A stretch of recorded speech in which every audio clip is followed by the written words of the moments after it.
સન્માન કેવું એ પામશો મૃત્યુ પછી રવિ. સન્માન કેવું પામશો મૃત્યુ પછી રવિ. જોવા તમાશો ઈ ખુદ ને ગુજરી જવું પણ. સન્માન કેવું પામશો મૃત્યુ પછી રવિ. જોવા તમાશો ખુદ ને ગુજરી જવું પડે.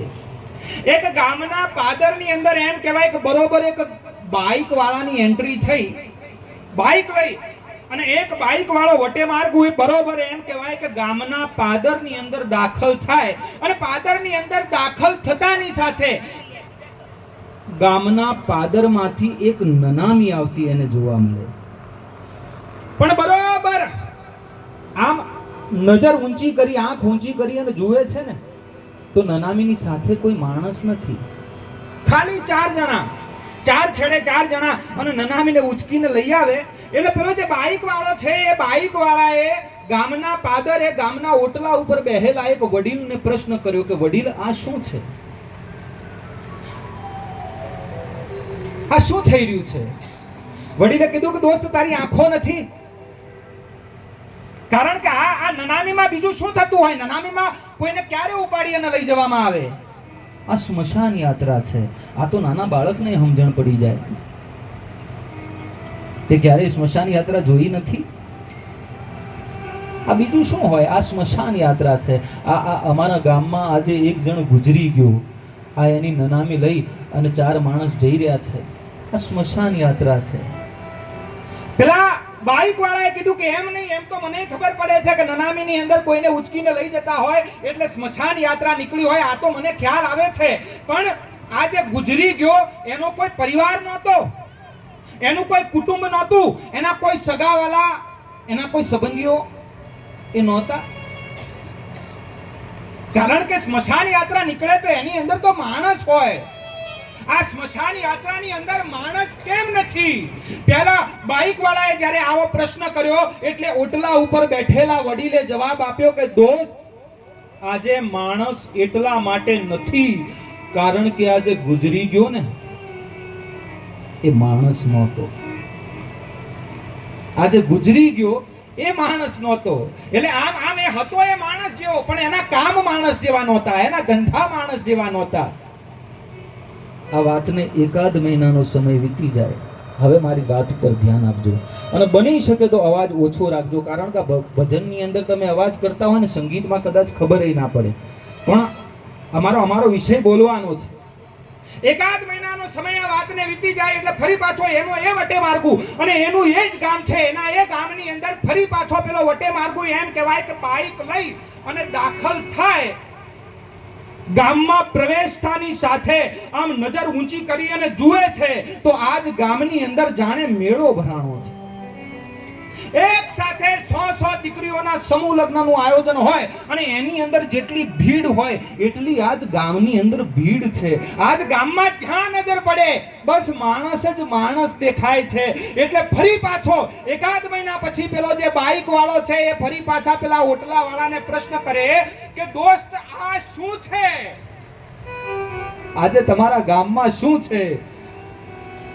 અને ઓટલા ઉપર બેઠેલો પેલો વડીલ ફરી પાછો એનો એ જ જવાબ આપે કે દોસ્ત આ સ્મશાન યાત્રા છે. समय बलवान है नहीं मनुष्य बलवान. अरे काबे अर्जुन लूटियो वही धनुष वही बाण. આ સમય કેવો બદલાઈ જાય, પરિસ્થિતિ કેવી બદલાઈ જાય. એકાદ મહિના પહેલા એનો એ જ વટે માર્ગું, એનો એ જ બાઇક વાળો, જેને સવાલ પૂછો તો સવાલ પૂછવા વાળો એનો એ જ છે સાહેબ. જેને જવાબ આપ્યો તો એ જવાબ આપવા વાળો આજ એનો એ જ છે. પેલાનો પ્રશ્ન એનો એ છે અને આનો જવાબ એનો એ છે. પણ ખાલી ચિત્ર બદલાઈ ગયું, પરિસ્થિતિ બદલાઈ ગઈ. પેલો માણસ કહે છે પણ દોસ્ત આવી સ્મશાન યાત્રા હોય, આ સ્મશાન યાત્રાની અંદર આટલા બધા માણસો તો મેં ક્યાંય જોયા નથી ભાઈ. આજે આ સ્મશાન યાત્રાની અંદર આટલા બધા માણસો કેમ છે? 1 મહિના પહેલા એને કીધું હતું કે માણસો કેમ નથી, અને પેલાએ જવાબ આપ્યો હતો કે માણસ એટલા માટે નથી કારણ કે આજે ગુજરી ગયો એ માણસ નહોતો. આજે ફરી પાછો 1 મહિના પછી એનો એ જ વટે માર્ગુ પ્રશ્ન કરે છે કે દોસ્ત આજ આટલા બધા માણસો કેમ છે? ગામના ઓટલા ઉપર બેહેલા પેલા વડીલે જવાબ આપ્યો કે દોસ્ત આજ માણસ એટલા માટે છે કારણ કે આજે ગુજરી ગયો ને એ માણસ હતો. આજે ગુજરી ગયો એ માણસ હતો. અરમાન જિંદગીના પૂરા થાય તો ઘણું છે, એક બે ચાર કામ જીવનમાં સારા થાય તો ઘણું છે. અરમાન જિંદગીના પૂરા થાય તો ઘણું છે, એક બે ચાર કામ જીવનમાં સારા થાય તો ઘણું છે. ને મુશ્કેલ છે જિંદગાની એની તો મજા છે. મુશ્કેલ છે જિંદગાની એની તો મજા છે. જીગરથી જામ એનો જો જીરવાય તો ઘણું છે. ને લવલેશ ડર મોતનો મુજને નહીં સતાવે, સહેજ પણ લવલેશ ડર મોતનો મુજને નહીં સતાવે, પણ ક્યાંક મહેફિલમાં મારી ખોટ વર્તાય તો ઘણું છે. આજ મહેફિલની અંદર ખોટ વર્તાઈ રહી છે હો. આ આદરણીય પૂજ્ય જયંતિભાઈની. સૌ રડ્યા બેફામ મારા મરણ પર એ જ કારણથી, સૌ રડ્યા બેફામ મારા મરણ પર એ જ કારણથી, હતો મારો જ એ અવસર ને મારી હાજરી નહોતી. હતો મારો જ અવસર ને મારી હાજરી નહોતી. એટલે લવલેશ ડર મોતનો મુજને નહીં સતાવે, પણ ક્યાંક મહેફિલમાં મારી ખોટ વર્તાય તો ઘણું છે. ને વધુ નથી અભરખો હવે કોઈ જીવનમાં, વધુ નથી અભરખો હવે કોઈ જીવનમાં, બસ ઇજ્જતનું કફન ઓઢી અને મરાય તો ઘણું છે. ઇજ્જતનું કફન ઓઢી અને મરાય તો ઘણું છે. બાકી બાળકો જે ઢોર હોય ને એ મોટા તો કરે, ઢોરે બાળકોને મોટા કરે. ઢોર હોય ને તો એ પોતાની માટે ગુફા બનાવે, એ પોતાની માટે માળા બનાવે. બીજું બધું તો પ્રાણી એ કરી જાય. એક એમ કહેવાય કે એક રાજ દરબાર આગળથી 2-4 જણા ભેંસ તાણી અને જતા હતા. એ રાજાએ આ દ્રશ્ય કોઈ દિવસ જોયેલું નહીં. રાજાએ પેલા બાજુમાં વજીર ઉભો હતો, વજીરને પૂછ્યું કે વજીર આ શું કરી રહ્યા છે? એટલે વજીરે કીધું કે આ તો ભેંસ તાણીને જાય છે. પણ આ ભેંસ આ મરી ગઈ છે અને એને શું કામ તાણીને જતા હશે? વડીલે પેલા વજીરે કીધું કે ભાઈ રાજા, એની અંદરથી ચામડું નીકળે અને એ ચામડાના ઉપયોગ થાય. એ ચામડામાંથી ચપ્પલ બને, એની અંદરથી ઘણી વસ્તુઓ બને, એટલા માટે. એટલે રાજાએ પૂછ્યું કે આ ઢોરના ચામડાની અંદરથી આવી અવનવી વસ્તુઓ બની શકે તો આપણા ચામડાનું કઈ ન થાય? આપણે જ્યારે ગુજરી જઈએ અને આપણને એમ કહેવાય અગ્નિદાન આપવામાં આવે, આપણા ચામડાનું કઈ ન થાય. પણ પશુ કી પનિયા બને નરકા કછું ન હોત, પશુ કી પનિયા બને નરકા કછું ન હોત. નર જો ઉત્તમ કરણી કરે તો નરમે સે નારાયણ હોત. હા, આ ભજન એની માટે છે સાહેબ. અને ભાઈ શ્રી પ્રવીણભાઈએ મને વાત કરી કે પ્રવીણભાઈ ઉપર ફોન આવ્યો, આ જે ભજનનો જે કાર્યક્રમ છે એની માટે ફોન આવ્યો. એટલે પ્રવીણભાઈએ કીધું કે અમે આટલા બજેટ જો કહેવાનું ના હોય, પણ પ્રવીણભાઈએ તોય એક આંકડો આપ્યો કે આટલા અમે લઈએ છીએ અત્યારે. સામેથી જેનો ફોન હતો ને જગદીશભાઈ, હા, એને એમ કીધું 5 વધારે આપીશું. હા, આ ભાવ હોય ત્યાં ભજન થાય સાહેબ. ભાગ્ય બડો તો રામ ભજન, વખત બડો કછું દેત, અકલ બડી ઉપકાર કર, આ દેહ ધર્યા ફળ એ. અને આજકાલ ઘણા એમ કે છે કે આ મરણ પાછળ ખર્ચો શું કામ? પણ હું એવું કહું છું કે ખર્ચો જે છે ને એ મરણ માટે છે જ નહીં સાહેબ. ખર્ચો તો જીવન પાછળ છે. કારણ કે એક બાપ જો ગુજરી જાય તો એ આજે ગુજરી અને જતો રહે. એક બાપ એનું મૃત્યુ થાય તો આજે બાપનું મૃત્યુ થાય, પણ 50-50, 60-60 અને 70-70 વર્ષ સુધી એને જે તોડી નાખે એવો પ્રેમ કર્યો હોય સાહેબ, એ પ્રેમનું થોડું મૃત્યુ થાય, એ પ્રેમ થોડો ગુજરી જાય. આ ભજન તો એ પ્રેમ પાછળ છે. અને બાપ ઘણી જગ્યાએ ઘણા કાર્યક્રમોની અંદર હું કહેતો હોઉં છું કે જે ઘરની અંદર તમે રહેતા હોય એ ઘરના ખૂણે ખૂણેથી, એની ઈંટે ઈંટમાંથી જેનો પ્રેમ, જેનો પરસેવો, જેનો ઉધમ, જેનો પરિશ્રમ, જેની લાગણી, જેની ઉદારતા અને જેની દયાની સુગંધ આવતી હોય, એક એવું પાત્ર એટલે પિતા. એક બાપ ઘર ચણે ને સાહેબ, તો એ ઘરની અંદર ખાલી ઈંટ, માટી અને સિમેન્ટનું જ ચણતર નથી થતું, એની અંદર એ બાપનો પરસેવો ચણાય છે. અને એટલા માટે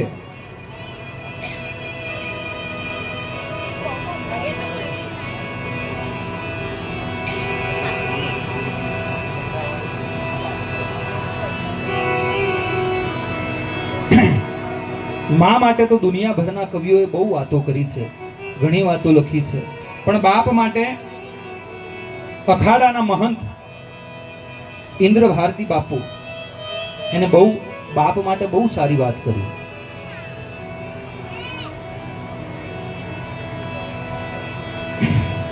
હે એવો ઘેરો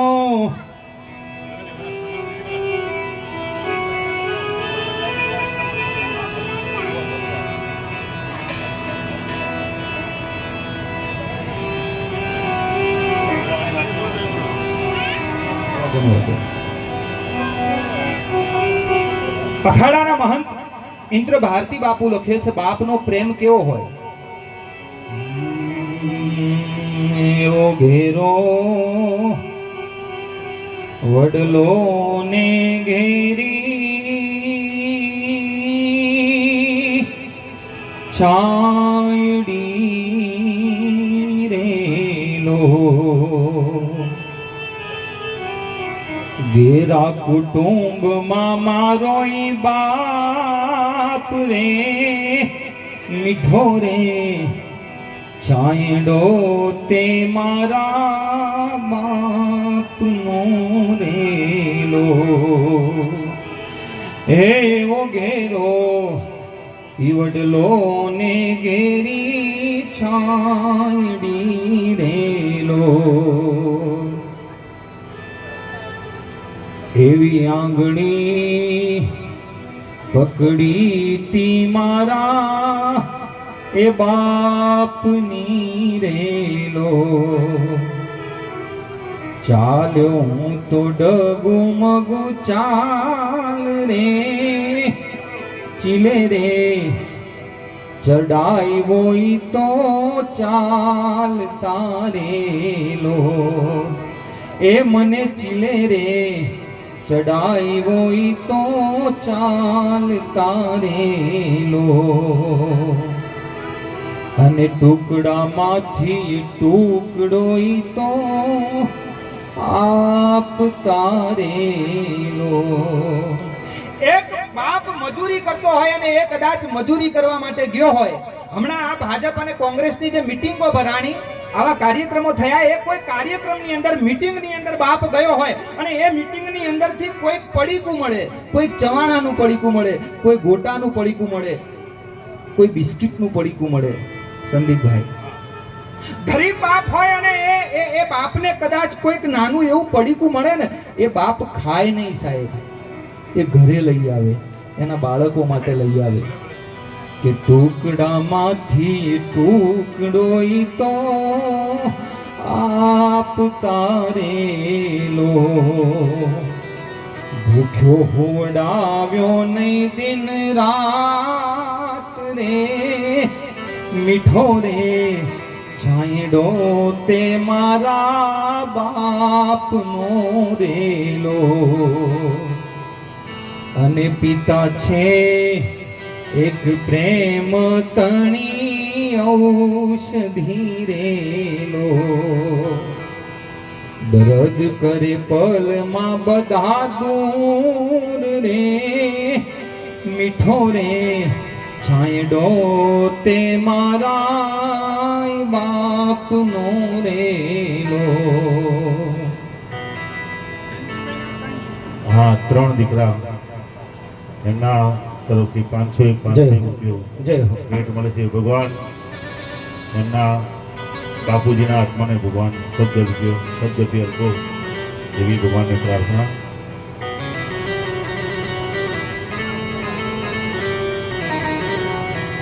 ક્રિકેટ જે જોતા હોય ને એને ખબર હોય, સંદીપભાઈ જય હો.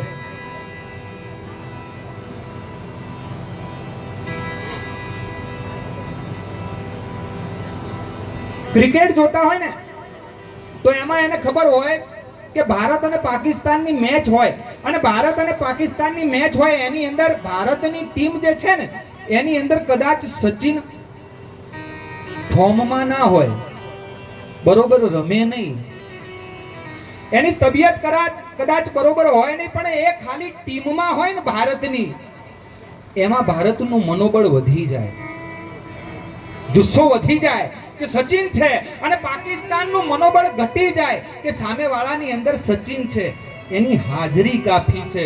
એમ આ બાપ જે છે ને સાહેબ, ઘરડો બાપ હોય અને એમ કહેવાય કે ખાટલા ઉપર પડ્યો હોય, કદાચ બોલી ના શકતો હોય, કદાચ જોઈ ના શકતો હોય, પણ એ બેઠો હોય ને સાહેબ, એની હાજરી કાફી છે.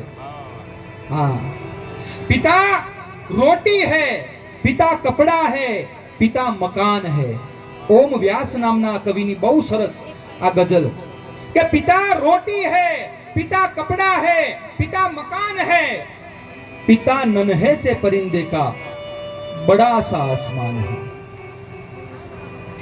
पिता रोटी है, पिता कपड़ा है, पिता मकान है, पिता नन्हे से परिंदे का बड़ा सा आसमान है, और पिता है तो घर में हर पल राग है. पिता है तो घर में हर पल राग है, पिता से ही माँ की चूड़ी बिंदी सुहाग है. અને છેલ્લે કવિ લખે છે કે પિતા है तो बच्चों के सारे सपने हैं. पिता है तो बच्चों के सारे सपने हैं, और पिता है तो बाजार के सब खिलौने अपने हैं. આખું બજાર મારું છે જો મારો બાપ મારી જોડે હોય તો. અને હું તો ત્યાં સુધી કહું કે જેને બાપનો ભરોસો હોય ને સાહેબ, એનો જ ભરોસો કરજો. જેને પોતાના બાપ ઉપર ભરોસો હોય એનો ભરોસો કરજો, બાકી જેને બાપ ઉપર ભરોસો ના હોય ને એનો ભરોસો ના કરતા. કારણ કે જે લોહીના હોય ને એ જ બીજા કોઈ ના હોય, બાકી જે લોહીના ના હોય ને એ તો કોઈના ના હોય. હા, ગામડું ગામ અને ગામડા ગામની અંદરથી એમ કહેવાય કે એક બાપ 40 વર્ષનો પિતા અને એની સાથે એનો 10 વર્ષનો દીકરો, આ બે જણા એમ કહેવાય કે જંગલના અવાવરું રસ્તાની અંદરથી એક ગામથી બીજે ગામ ગામેતરું કરતા હોય. એ બાપની પાસે એક થેલી છે. ભરોસો શું હોય? એક બાપની ઉપર દીકરાનો વિશ્વાસ કેવો હોય એનો આ પ્રસંગ મારે તમને કહેવો છે. પિતા અને પુત્ર જંગલના અવાવરું રસ્તાની અંદરથી જતા હોય. પિતાની પાસે એક થેલી છે, એની અંદર બહુ કિંમતી દાગીના છે, એની અંદર બહુ કિંમતી ઘરેણા છે, જીવનભરની એ માણસની કમાણી એ થેલીની અંદર બંધ છે. પિતા અને પુત્ર થેલી લઈ અને જતા હોય. એમાં રસ્તામાં એકાદ જગ્યાએ એક કૂવો આવે. દીકરો જે છે એ કૂવો જોવાની જીદ કરે. બાપ દીકરાને કૂવો જોવા માટે લઈ જાય. આ બાપ અને દીકરો બે જણા કૂવો જોતા હોય અને એવામાં ઘટના એવી બને કે પેલો જે બાપ છે ને એના હાથમાંથી જે પેલી કિંમતી દાગીનાની ઘરેણાની થેલી છે એ છટકી જાય. એ થેલી છટકી અને સીધી પેલા કૂવાની અંદર પડે. આ બાપ હતાશ થઈ જાય, કારણ કે જિંદગી ભરની કમાણી એ થેલીની અંદર બંધ છે. દીકરાઓના લગ્ન કરવાના છે, દીકરાઓને ભણાવવાના છે, એના ઘણા સપના એ થેલીની અંદર બંધ છે. અને એ કિંમતી થેલી જ્યારે કૂવાની અંદર પડે, પેલો બાપ નિરાશ થઈ જાય. નિરાશ થઈ અને આમ તેમ એમ કહેવાય કે ફાંફા મારે. ફાંફા મારતો મારતો પેલો જે બાપ છે એ ઝાડવાના વેલા શોધી લાવે. અને ઝાડવાના વેલાઓને શોધીને એ ઝાડવાના વેલાઓની અંદરથી એ બાપ એક નાનકડી દોરડું, એક નાનું એવું દોરડું, એક નાની એવી રસ્સી તૈયાર કરે. હવે એ રસ્સી તૈયાર કરી, એ દોરડું તૈયાર કરી અને એ બાપ જે છે એ દોરડાની તપાસ કરે છે. તો એ દોરડું એટલું મજબૂત નથી કે એક 40 વર્ષના પુખ્ત વયના પુરુષનું વજન સહન કરી શકે. દોરડું એટલું મજબૂત નથી. એટલે આ બાજુમાં ઉભેલા પોતાના દીકરાને એ કહે છે બાપ કે બેટા, મારો વજન આ દોરડું સહન નહીં કરી શકે, તું કૂવામાં ઉતરીશ મારી જગ્યાએ. દર્દ જે હોય છે દિલના એ આવીને બાર બોલે છે, રહો જો મૌન તો આંખેથી અશ્રુની ધાર બોલે છે. દર્દ જે હોય છે દિલના એ આવીને બાર બોલે છે, રહો જો મૌન તો આંખેથી અશ્રુની ધાર બોલે છે. અને ફકીરે હાલ જોઈ પરખ કરશો નહીં નાજીર, જે સારા હોય ને એના તો બધાય સંસ્કાર બોલે છે. જેના સંસ્કાર ઉજળા હોય, જેના લોહી ઉજળા હોય ને એને કેવું ન પડે કે તમે મા બાપનું માનો. આજે કદાચ એક નાના બાળકને તમે બજારમાં મોકલવું હોય ને, એક પડીકું લાવવા માટે, કોઈ ખાંડ લાવવા માટે, કોઈ દૂધ લાવવા માટે, કોઈ છાશ લાવવા માટે, તો બાળક ના પાડી દે કે ના હું નહીં જાઉં. એક 2 રૂપિયા આપો ને તો જાય. 10 વર્ષનો દીકરો, એનો બાપ એને કહે છે કે બેટા તું ઉતરીશ કૂવામાં. એ દીકરો કહે છે કે હા બાપુજી હું ઉતરું. દોરડાની મદદથી ટૂંકમાં વાત કરી દઉં. એ દીકરો જે છે એને કૂવાની અંદર ઉતારવામાં આવે. દીકરો કૂવાની અંદર ઉતરી, કૂવાની અંદરથી પેલી જે કિંમતી થેલી છે દાગીનાની, ઘરેણાની, એ થેલીને લઈને બહાર આવે. પણ આ જે ઘટના છે એ રસ્તાથી જનારો એક વટે માર્ગું જોઈ જાય. એ વટે માર્ગું આ ઘટનાને જુએ એટલે એ વટે માર્ગું જે છે એ આવી અને પેલો જે બાપ છે બાપને ઠપકો આપે છે કે દોસ્ત, તારી અંદર બુદ્ધિ નથી? તું એક આ થેલી માટે તું તારા દીકરાને કૂવામાં ઉતારે છે? અને તને રૂપિયા વાળા છે કે તારો દીકરો વાળો છે? અને એવું તો શું છે આ થેલીની અંદર કે જેની માટે તું તારા દીકરાને કૂવામાં ઉતારે છે? બાપને ઠપકો આપતો પેલો જે વટેમાર્ગુ છે એ પેલા દીકરાને ઠપકો આપે કે બેટા, આ તારા બાપની તો બુદ્ધિ બગડી છે. બેટા, તારા બાપને તો અક્કલ નથી, પણ બેટા તે તારા બાપની વાત માની કેમ? તું કૂવામાં ઉતર્યો કેમ? બેટા, આ આવડો 20 ફૂટનો ઊંડો કૂવો, આ કૂવામાં ઉતરતા તને ડર ન લાગ્યો? તને બીક ન લાગી? અને ત્યારે આ દેશની માટીનો એ 10 વર્ષનો જે દીકરો છે પેલા વટે માર્ગુને જવાબ આપે છે, અને હરિયલ ઘરે નો હોય ફળિયામાં કુંજરડા ફરે. હરિયલ ઘરે નો હોય અને ફળિયામાં કુંજરડા ફરે, પછી એને વયની વાટ્યું ન હોય. ઈ કેહર બચ્ચાને કાગડા, જેના લોહી ઉજળા હોય, જેના સંસ્કાર ઉજળા હોય, એ તો પછી બાપનો ઓર્ડર હોય એટલે યમરાજ આવી જાય ને તોય ટકરાઈ જવું છે સાહેબ. બાપનો આદેશ માનવાની, બાપની વાત માનવાની જેને આદત પડી હોય, બાપ ઉપર જેને ભરોસો હોય, બાપ ઉપર જેને વિશ્વાસ હોય. પેલો વટે માર્ગુ કહે છે કે દીકરા તને ડર ન લાગ્યો? અને ત્યારે આ દેશની માટીનો એ 10 વર્ષનો દીકરો કહે છે કે કાકા, ડર તો મને બહુ લાગ્યો.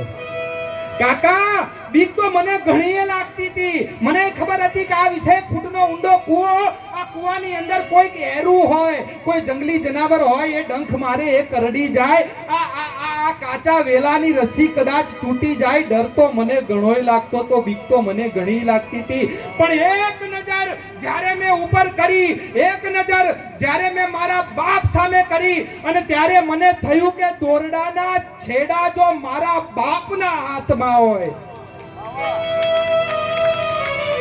તો પછી જગતની તાકાત નથી કે મારું રૂવાટું ખાંડું કરી શક્યું.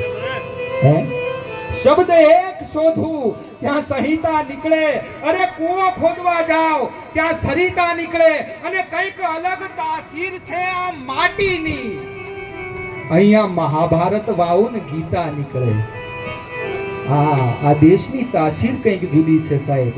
અને ડોક્ટર બી.આર. આંબેડકર એમ કહે છે કે I am a first Indian and I am a last Indian. એટલે મારે કહેવું છે સાહેબ, હું આ દેશની માટીનો દીવાનો છું. અને આજે ઘણાય ટેગ આપે છે કે Ahmedabad city is world heritage site, Kalibangan is world heritage site, Dholavira is world heritage site. પણ મારું એવું માનવું છે કે India is world heritage site. આ જે દેશ છે ને એ વિશ્વની વસાહત છે. આ દેશ વિશ્વની ધરોહર છે. અરે જ્યારે દુનિયાના લોકોની પાસે પોતાનો કક્કો નહોતો, પોતાની બારાખડી નહોતી ને, ત્યારે આ દેશ ઉપનિષદ આપતો હતો, ત્યારે આ દેશ શાસ્ત્ર ઉપર શાસ્ત્ર આપતો હતો. આ એ દેશ છે. શબ્દ એક શોધું ત્યાં સંહિતા નીકળે, કૂવો ખોદવા જાઓ ત્યાં સરિતા નીકળે, અને કંઈક અલગ તાસીર છે આ માટીની. અહીંયા મહાભારત વાવો અને ગીતા નીકળે. અને હજી એ દબકે છે ઘણી લક્ષ્મણની રેખાઓ, હજી એ ધબકે છે ઘણી લક્ષ્મણની રેખાઓ, કે જ્યાંથી રાવણ જેવા બીતા બીતા નીકળે. અને જનક જેવો કોઈ ખેડૂ આવી અને હળ ચલાવે તો હજી આ માટીમાંથી એક સીતા નીકળે. શબ્દ એક શોધું ત્યાં સંહિતા નીકળે. આ બાપ અને દીકરાના પ્રેમની વાત કરીને એક નાનકડી વાત, પછી અમે અહીંયાથી શ્રદ્ધાંજલિની રજૂઆત કરીશું. પણ બાપ અને દીકરાના સંબંધની વાત કરી છે, તો બાપ અને દીકરીનો સંબંધ એ પણ એવો જ સંબંધ. હા, અને જગતના તમામ સંબંધો એક બાજુ, એક ભાઈ બહેનનો સંબંધ હોય, એક પિતા પુત્રનો સંબંધ હોય, એક પતિ પત્નીનો સંબંધ હોય, એ તમામ સંબંધો એક બાજુ. પણ એક બાપ અને એની દીકરીનો જે સંબંધ છે ને, હા, આ સંબંધ જગતમાં તમને ક્યાંય જોવા ના મળે. અને આ બધું તમને જોવા મળે ને તો આ ભારતમાં જ જોવા મળે પાછું. કારણ કે આ દેશની અંદર ખાલી ઘઉં અને બાજરો જ નથી પાકતા, આ દેશની અંદરથી સંબંધો પણ પાકે છે. હા, એક ગામડું ગામ, આ નાનકડો આટલો પ્રસંગ તમે બધાય શાંતિથી સાંભળો, અને પછી અમારે અહીંયાથી ભજનની શ્રદ્ધાંજલિની રજૂઆત કરવાની છે પૂજ્ય જયંતિ બાપાની. અને હું તમને 100% કહું, કોઈ એવો માણસ હોય કે જે ગોળિયાની અંદર, અરે જેનો જન્મ થતાની સાથે, દરેક માણસનો જન્મ થાય ને એટલે બાળક રડે. માના ઉદરમાંથી જેનો જન્મ થાય એ બાળક રડે. આ બહેનોને બધાને ખબર હોય, માતાઓ બહેનોને. પણ કોઈ એવો માણસ હોય કે જેનો જન્મ થયો હોય અને જન્મતાની સાથે પણ જે રોયો ના હોય, પારણાની અંદર પણ, ઘોડિયાની અંદર પણ કોઈ માણસ એવો હોય કે એની આંખમાંથી આંસુ ના આવ્યા હોય, એ રડ્યો ન હોય, એવો માણસ જો આ બે કલાકારો જે છે, આ બે ભજનીકો જે છે ને, પ્રવીણભાઈ અને સંદીપભાઈ, આ બે ભજનીકો, આ બે ભજનના આરાધકો એ શ્રદ્ધાંજલિ ગાતા હોય અને જે જન્મ ઉપર પણ રોયો ના હોય એવો કોઈ માણસ આવી અને બેહી જાય, આ લોકોની શ્રદ્ધાંજલિ સાંભળીને એની આંખ ભીંજાઈ જાય. આ એટલા માટે મેં કીધું કે શ્રદ્ધાંજલિના આવા જે કાર્યક્રમો છે ને, આ બેનાથી સારા કોઈ નહીં કરતું હોય સાહેબ. એટલે શ્રદ્ધાંજલિ તમે બધાય શાંતિથી શ્રદ્ધાંજલિની અંદર સાથ આપજો. અને ફૂલહાર લાવ્યા હોય તો એ પણ વિધિ તમે કરી શકો છો. નામાવલી તૈયાર કરી અને મોકલાવી દેજો. એક નાનકડો પ્રસંગ, બાપ અને દીકરાના પ્રસંગની વાત કરી, પણ બાપ અને દીકરીનો પ્રસંગ પ્રેમ કેવો હોય. ગામડું ગામ છે અને એ ગામની અંદર એક બાપ શિક્ષકની નોકરી કરે. એની પત્ની નથી, પત્નીનું અવસાન થયું છે. બાપને એક દીકરી છે અને એની એ દીકરીની 10 વર્ષની ઉંમર છે. પણ એમ કહેવાય કે 10 વર્ષની દીકરી એટલી બધી સમજદાર, એટલી બધી સમજણી. બાપ શાળાની અંદર શિક્ષકની નોકરી કરે, ઘરેથી નોકરીએ જવા તૈયાર થાય એટલે બાપને પાણીનો ગ્લાસ આપી પાણી પીવડાવી અને શાળાએ મોકલે. શાળામાંથી બાપ પાછો આવે એટલે દીકરી પાણીનો ગ્લાસ લઈને ઊભી હોય. દીકરી બાપને પોતાની સાથે બેસાડી બાપની જોડે પ્રેમથી વાત કરે. બાપનો આખો થાક ઉતરી જાય એ દીકરીની સાથે વાત કરતા કરતા. એટલી સમજણી દીકરી, એટલી વાહલી દીકરી. પણ બનવા કાળ બને એવું કે એ જે નાની દીકરી છે 10 વર્ષની ઉંમરે, એ દીકરીને બીમારી લાગુ પડે અને બીમારીની અંદર એ દીકરીનું મૃત્યુ થાય. પેલા શિક્ષકે પત્નીને તો ગુમાવી છે, પણ આજ દીકરીને ગુમાવે. દીકરીને ગુમાવ્યા પછી એ શિક્ષકને એટલો બધો આઘાત લાગે, એને એટલી બધી વેદના થાય, એને એટલું બધું કલ્પાંત થાય કે એ જે શિક્ષક છે ને એના આંખના આંસુ રોકાય નહીં. આ વાતને એકાદ મહિનાનો સમય થઈ જાય, એ શિક્ષકને એના સગાવાલા હોય, સંબંધીઓ હોય, એ બધા આવી અને સમજાવે. એની શાળાનો જે સ્ટાફ છે, શાળાના જે મિત્રો છે, એ સમજાવે કે આવું તો બધાની સાથે બને, જે આવે છે એને જવું પડે, અને આ તો કુદરતનો ક્રમ છે. આમાં હોય આપણને દુઃખ હોય, પણ એક સમય થાય ને એટલે સંભળી જવું પડે. આ બધા લોકો આવી અને શિક્ષકને બહુ સમજાવે, પણ એક મહિનાનો સમય થઈ જાય, એકાદ મહિનાના વાણા વહી જાય, પણ પેલો જે શિક્ષક છે એની આંખના આંસુ સુકાય નહીં. એ બાપ શાળાએ જવાનું બંધ કરી દે, નોકરી બંધ કરી દે, ઘરેથી તૈયાર થઈને નીકળે નહીં, ઘરમાં ને ઘરમાં. ગામના લોકો બહુ સમજાવે, પણ એ બાપ રોવાનું બંધ ન કરે. એકાદ મહિના સુધી દીકરીની યાદ કરી અને એ બાપ જે છે એમ કહેવાય કે રડતો રડતો એક રાત્રિએ સૂઈ જાય, એની આંખ મીંચાઈ જાય, અને મહિના પછી એ બાપને સ્વપ્ન આવે, અને એ સ્વપ્નની અંદર એ બાપને સ્વર્ગનું સપન આવે. સ્વપ્નની અંદર એ જોવે છે તો બાપ પોતે સ્વર્ગમાં ગયો છે. સ્વર્ગની અંદર 10 દીકરીઓ આમ લાઈનસર, જે પરી જેવા કપડા કહેવાય ને, પાંખવાળા, એવા પરીઓ જેવા કપડા પહેરી અને 10 નાની નાની દીકરીઓ ઊભી છે. એ 10 દીકરીઓના હાથની અંદર એક મીણબત્તી છે. પણ બરોબર આમ નજર ઊંચી કરી અને પેલો બાપ જુએ છે તો એ 10 દીકરીઓની અંદર એક દીકરી જે છે એની પોતાની છે, અને 10 દીકરીઓની અંદરથી પેલી જે 9 દીકરીઓ છે એના હાથમાં જે મીણબત્તી છે એ સળગતી છે, અને પોતાની જે દીકરી છે એના હાથમાં જે મીણબત્તી છે એ બુઝાયેલી છે, એ સળગતી નથી. એટલે બાપ એની દીકરીને પૂછે છે કે બેટા, સ્વર્ગની અંદર તને કોઈ તારી મીણબત્તી પ્રગટાવી નથી દેતું? તારી મીણબત્તી તને કોઈ ધરી નથી આપતું? કેમ તારી મીણબત્તી ઓલવાયેલી છે? બીજી બધી તારી બેનપણીઓ છે, જે સહેલીઓ છે, એની મીણબત્તીઓ સળગી રહી છે, તારી મીણબત્તી બુઝાયેલી કેમ છે? અને ત્યારે એ નાનકડી 10 વર્ષની દીકરી પોતાના બાપને કહે છે કે પપ્પા, મીણબત્તી તો ઘણાય મને પ્રગટાવી આપે, આ મારી બેનપણી રહીને, આ મારી સહેલીઓ ઘડીએ ઘડીએ આ મીણબત્તીને પ્રગટાવી આપે છે, પણ પપ્પા, હું જ્યારે નીચે નજર કરું છું અને મારી નજર તમારા ઉપર પડે છે, હું નીચે નજર કરી અને જોઉં છું તો પપ્પા તમે રડતા હોવ છો, તમારી આંખની અંદર આંસુ હોય છે, અને તમારી આંખના આંસુ જોઈ મને રડવું આવે છે, હું રડી પડું છું, અને મારી આંખની અંદરથી જે આંસુના ટીંપા પડે છે એ ટીંપા આ મીણબત્તીની ઉપર પડે છે, ને એટલા માટે મીણબત્તી બુઝાઈ જાય છે. પપ્પા, તમે રોવાનું બંધ કરો ને તો જ મારી મીણબત્તી સળગે. 1 મહિના પછી દીકરી સ્વપ્નમાં આવે અને એમ કહેવાય કે બાપની આંખ ઉઘડી જાય. એ બાપ જે છે એ સવારે બરોબર તૈયાર થઈ અને નોકરી કરવા માટે નીકળે, આખું ગામ જોતું રહી જાય કે 1 મહિના પછી આ માણસને શું થયું. બરોબર ટાઈમસર એ નોકરી કરે, અને આજીવન એ માણસ આ પ્રસંગ પછી જ્યાં સુધી એ જીવે છે એની આંખમાં એક પણ આંસુ, આજીવન માટે એની આંખમાં આંસુ આવતું નથી. ટૂંકમાં મારે જે વાત તમને કરવી છે કે આ દીકરીનો પ્રેમ કેવો છે સાહેબ,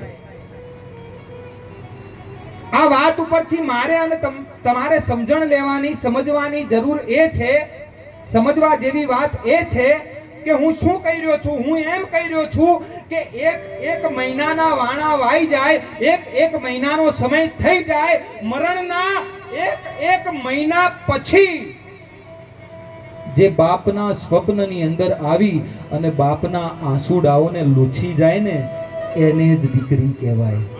હા, 1 મહિને જે પાછી સ્વપ્નમાં આવી અને બાપના આંસુડા લૂછી જાય, એનું નામ દીકરી. એટલે ગુરજીએફ નામનો એક બહુ મહાન ફકીર થઈ ગયા, અને ગુરજીએફ નામના એ ફકીરે બહુ સારી વાત કરી છે કે જે સંતાન સાચે જ દેખાડો કરવા માટે નહીં, એડવર્ટાઇઝ કરવા માટે નહીં. ઘણા એમ કે આ ભજનની અંદર જે ખર્ચા કરે એ બધા ખોટા છે, અને લોકો દેવા કરી અને ભજન કરે છે, આવી વાતો કરે છે લોકો. પણ હું એમ કહું છું સાહેબ, દેખાડો કરવા માટે, એડવર્ટાઇઝ કરવા માટે જો તમે ખર્ચો કર્યો હોય તો પાડોશીએ આવું કર્યું એટલે હું આવું કરું, આવું બતાવવા માટે ખર્ચો કર્યો હોય તો બરોબર છે, ખોટો છે. પણ બાપ માટે કે મા માટે જેને ભાવ છે, જેના હૃદયમાં પ્રેમ છે, અને એ જે ખર્ચા કરે. લોકો એમ કે છે કે દેવું કરી અને લોકો ભજન કરે છે. જો તમે એમ કહેતા હોય કે બાપ માટે લોકો દેવું કરી અને ભજન કરે, તો મારે એવું કહેવું છે, હું એવું કહીશ કે આ દુનિયાની અંદર એવા દીકરા પણ બહુ ઓછા હોય છે કે જે પોતાના બાપ પાછળ દેવા કરી શકે, જે પોતાની મા માટે દેવા કરી શકે. આવા સંતાનો આ દુનિયાની અંદર બહુ ઓછા હોય છે. અને એટલા માટે ગુરજીએફ નામનો એ સંત કહે છે કે જે દીકરો કે જે દીકરી, જે સંતાન સાચે જ પોતાના મા બાપને ચાહે છે ને, એ સંતાન સંત છે. અને પરિવારને છોડી, કુટુંબને છોડી અને એક માણસ એમ કહેવાય કે જંગલમાં જાય, એને જો આપણે સંત કહેતા હોય, એને જો આપણે સાધુ કહેતા હોય, તો પેટે પાટા બાંધી મજૂરી કરી અને પોતે મેળવેલી તમામ સંપત્તિ, પોતે કમાયેલી તમામ મિલકત પોતાના સંતાનોના નામે કરી અને મોતનું કફન ઓઢી અને જે માણસ સૂઈ જાય છે, એ બાપ પણ તો એક સંત છે, એ બાપ પણ તો એક સંન્યાસી છે. અને એ બાપ માટે